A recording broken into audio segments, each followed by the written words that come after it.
بلکہ صرف middle asset نہیں، پورا شمالی افریقہ سلطنت عثمانیہ کا حصہ تھا، خلافت عثمانیہ۔ لیبیا، الجزائر، مصر، پورا حجاز، یمن، پورا عراق، شام، اور یہ شام ہی کے حصے ہیں در حقیقت اردن اور لبنان، یہ سب، یہ شام عرب، عراق عرب، یہ پورا علاقہ خلافت عثمانیہ یہ اس کا حصہ تھا۔ پہلی جنگ عظیم میں انگریزوں نے عربوں کو بغاوت پر آمادہ کیا، غداری پر آمادہ کیا، انہوں نے خلافت عثمانیہ کے خلاف بغاوت کی، بیج بوئے ان کے دلوں کے اندر نفرت کے، ابھارا انہیں کہ تم ترکوں کے غلام کیوں ہو، تمہیں خود حاکم ہونا چاہیے، تم کھڑے ہو جاؤ، ہم مدد کریں گے، تم بغاوت کرو، تم ان ترکوں کے خلاف ہماری مدد کرو، ہم تمہیں آزاد کر دیں گے، تم اپنے پاؤں پر خود کھڑے ہو جانا۔ یہ بہت ہی ہمارے لیے دردناک المیہ ہے اس پہلی جنگ عظیم کا۔ کرنل لارنس جیسا شخص، برطانوی استعمار، اور اس کے نتیجے میں عربوں نے بغاوت کی۔ اور اس قدر دردناک بات آپ کو بتا رہا ہوں، میں پہلی مرتبہ جب سن 62 میں حج کے لیے گیا مدینہ منورہ میں، ابھی وہ ریل کے انجن کھڑے ہوئے تھے۔ یہ ترکی کے زمانے میں، سلطنت عثمانیہ کے زمانے میں بغداد سے مدینے تک ریلوے لائن تھی۔ یہ پورا ایک عالم سلطنت عثمانیہ، صرف سلطنت نہیں، خلافت عثمانیہ، پوری ٹرینیں جو ہے ترکوں کی اڑائی گئی، ہزاروں ترکوں کو شہید کیا گیا، یہاں تک کہ صحن حرم میں شہید کیے گئے سینکڑوں ترک۔ یہ جرم تھوڑے نہیں ہے، معمولی نہیں ہے۔ آج جس کی سزا مل رہی ہے، معلوم ہونا چاہیے کہ وہ جرائم کون کون سے تھے۔ اب بھی جو لوگ گئے ہیں انہوں نے دیکھا ہوگا، ترکی کا قلعہ موجود ہے اوپر پہاڑی کے اوپر، حرم کا جو سب سے بڑا دروازہ ہے باب ملک عبدالعزیز، اس کے سامنے ایک لائبریری ہوتی تھی، اب تو غالباً وہ بھی گرا دی گئی ہے، اس کے پیچھے پہاڑی پر ترکوں کا قلعہ ہے پرانا، اس پر توپیں موجود تھیں۔ جب بغاوت ہوئی ہے، جو حرم میں آئے ہوئے تھے ترک فوجی، ظاہر بات ہے نہتے،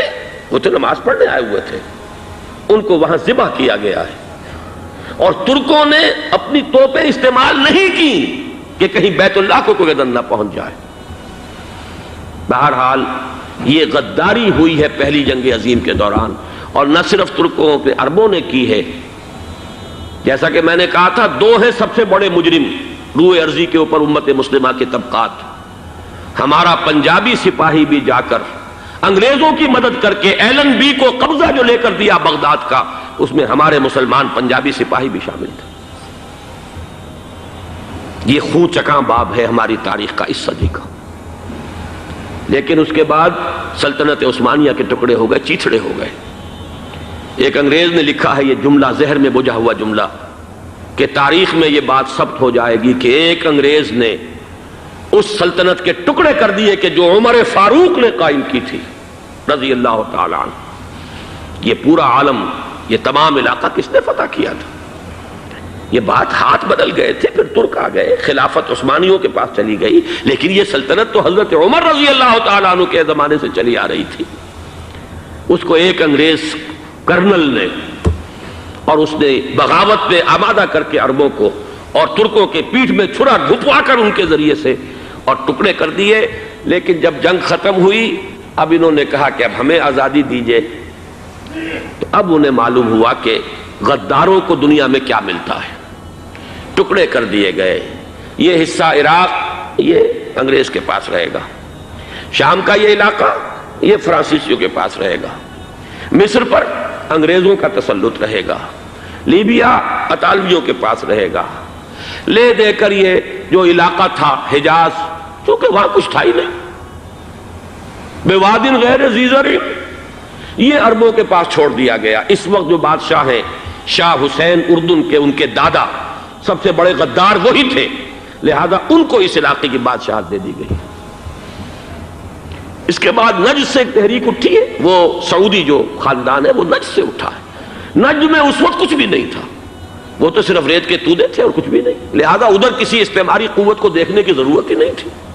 وہ تو بعد میں تیل برآمد ہوا، اس کی حیثیت ہو گئی، اور یہ امارات کا علاقہ جو ہے اس کی دنیا میں اب گویا کہ یوں سمجھیے کہ جو سب سے زیادہ اہم علاقے ہو سکتے ہیں روئے ارضی کے نقشے پر، ان میں سے ایک وہ ہو گیا، لیکن یہ اس وقت کی بات میں کر رہا ہوں، کوئی حیثیت نہیں تھی، لہذا اس کو چھوڑ دیا گیا۔ یہ ہے تاریخی پس منظر، یہ لکیریں جو کھینچی گئی ہیں، یہ ایک ملت اسلامیہ کو جو قومیتوں میں تقسیم کیا گیا، پھر نعرے لگوائے گئے المصر للمصریین الشام للشامیین۔ اب شامی ایک علیحدہ قوم ہو چکے ہیں، مصری ایک علیحدہ قوم ہو چکے ہیں، عراقی ایک علیحدہ قوم ہو چکے ہیں۔ یہ ساری تقسیمیں استعمار کی پیدا کرنا ہے، اس کا کوئی تعلق اسلام کے ساتھ نہیں۔ اب ضرورت تو اس بات کی تھی کہ استعمار کے پنجے جب یہاں سے کچھ ہٹے، دوسری جنگ عظیم کے بعد ایک دور آیا، امریکہ ابھرا ہے دنیا کی عالمی سطح پر سیاست میں، اس کے ہاں کچھ آزادی کے تصورات تھے، اس نے بھی سپورٹ کیا۔ برطانیہ کمزور ہو چکا تھا، وہ اتنے بڑے علاقے کو اب ہولڈ نہیں کر سکتا تھا۔ ہندوستان بھی آزاد ہوا، پھر یہ کہ اور دوسرے علاقوں سے بھی اس کو پسپائی اختیار کرنی پڑی۔ استعمار کے پنجے جس طرح بھی ہوئے، ان کے سینوں سے، عربوں کے سینوں سے جو ہے گویا کہ وہ ہٹے، لیکن امریکہ نے ایک اپنی بہت بڑی حکمت عملی جو اختیار کی، عالم عرب کے سینے میں اسرائیل کا خنجر پیوست کر دیا، تاکہ یہ کبھی آزاد نہ ہو جائیں، ہمارے انگوٹھے تلے رہے، ہماری پالیسی گورن کرے۔ یہ استعمار کا دوسری جنگ عظیم کے بعد، جہاں برطانوی استعمار، فرانسیسی استعمار رفتہ رفتہ یہ ہٹنے شروع ہوئے۔ صدر ناصر نے انگریزوں کو اٹھا کر پھینکا میڈیٹرینین میں اور دوسرے جگہوں سے، الجزائر نے آزادی حاصل کی فرانس سے، اطالویوں سے جو ہے لیبیا والوں نے آزادی حاصل کی، یہ ہو گیا، لیکن ایک خنجر پیوست کر دیا گیا اسرائیل کا سینہ عرب۔ اس صورتحال میں ظاہر بات ہے کہ ایک تو بڑی آئیڈیل پوزیشن تھی کہ پورا عالم اسلام متحد ہو، لیکن وہ تو بہت دور کا خواب معلوم ہوتا ہے۔ علامہ اقبال سے بڑا کوئی نقیب نہیں ہے ملت اسلامی کی وحدت کا، ایک ہو مسلم حرم کی پاسبانی کے لیے نیل کے ساحل سے لے کر تا بخا کے کاشغر، لیکن انہیں بھی اپنے لیکچرز میں کہنا پڑا کہ اس وقت جو صورتحال ہے، پورے عالم اسلام کی ایک وحدت بن جانا تو تقریباً ناممکن نظر آ رہا ہے۔ اگر کسی طرح ایک common wealth of Muslim nations وجود میں آ جائے تو بھی بڑی کامیابی ہوگی، لیکن اس سے بھی پہلے یہ تو زیادہ آسان تھا کہ عالم عرب ایک وحدت کی شکل اختیار کر لے۔ یہ تو ایک قوم ہے، اکثر و بیشتر ایک نسل یا زیادہ دو نسلیں کہہ دیجئے،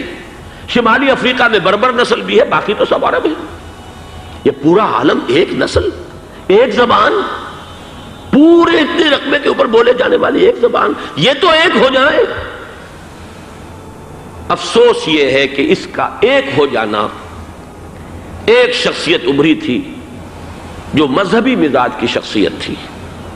جو دینی مزاج کی حامل شخصیت تھی، اگر اس کی قیادت میں عالم عرب متحد ہو جاتا تو واقعتاً ایک بہت بڑا جو ہے مرحلہ وہ طے ہو جاتا پوری عالمی ملت اسلامیہ کی ایک وحدت اختیار کرنے کا۔ وہ شخصیت تھی شاہ فیصل شہید کی، اور اس لفظ کے ساتھ ہی آپ کے ذہن میں آ گیا ہوگا کیوں انہیں شہید کر دیا گیا، کس نے کیا کرایا، کہاں سے تعلیم حاصل کر کے آیا تھا وہ جس نے شہید کیا شاہ فیصل شہید کو، اس کی گردن پر کون سوار تھی، وہ یہودی لڑکی کے جس کے فوٹو بھی شائع ہوئے، ایک گردن پر اٹھائے کھڑا ہوا شہزادہ اپنی ایک یہودی دوست کو، لڑکی کو، اور وہی ہے کہ جس نے جا کر پستول سے شہید کیا ہے۔ جان میں اچھی طرح جان لیجئے، جیسے بارہا میں نے عرض کیا ہے کہ حضرت عمر کو شہید کرنے والا کہنے کو ابو لولو فیروز تھا، لیکن اس کے پیچھے پورا ایرانی نسل پرستی کا جو پورا پس منظر ہے، اسے تو ہر شخص جس کی ذرا بھی نگاہ جو ہے جو صرف منظر کو نہ دیکھ رہی ہو، پس منظر کو بھی دیکھنے والی ہو، وہ تو جان لے گی کہ ابو لولو فیروز ایک فرد کا نام نہیں تھا، وہ ایران کا انتقام تھا عالم عرب سے۔ بالکل اسی طریقے سے یہ امریکی استعمار کا ہتھ کنڈا تھا، اسے محسوس ہوا۔ شاہ فیصل مذہبی مزاج کا شخص، یہ ابھر رہا ہے، اور یہ شاہ فیصل کی حکمت عملی کا ذرا آپ اندازہ کیجئے۔ لاہور میں سمٹ کانفرنس ہوئی، اس میں وہ آئے، سب سے ٹاورنگ پرسنالٹی پورے اس وقت عالم اسلام کے اندر شاہ فیصل کی تھی، اور وہ گویا کہ ایک بہت ہی جس کو کہا جائے کہ ایک بہت ایلڈرلی، ایک بزرگانہ ایک شخصیت جو ہے، اور انہوں نے اپنے دولت کے دروازے، عرب میں وہ مشہور تھے کہ نہایت خسیس اور بخیل انسان ہے، اس لیے کہ وہاں وہ خرچ کرتے تھے حساب کتاب کے ساتھ، لیکن ان کے خزانے کھلے ہوئے تھے عالم اسلام کے لیے، ادھر بھی مدد ہے، ادھر بھی مدد ہے، ادھر بھی کام ہو رہا ہے، ادھر بھی کام ہو رہا ہے۔ پھر انہوں نے تیل کا ہتھیار استعمال کر کے ایک دفعہ امریکہ کو دن میں تارے دکھا دیے تھے، لہذا ان کا ہٹایا جانا سین سے یہ امریکی استعمار کے لیے لازم تھا۔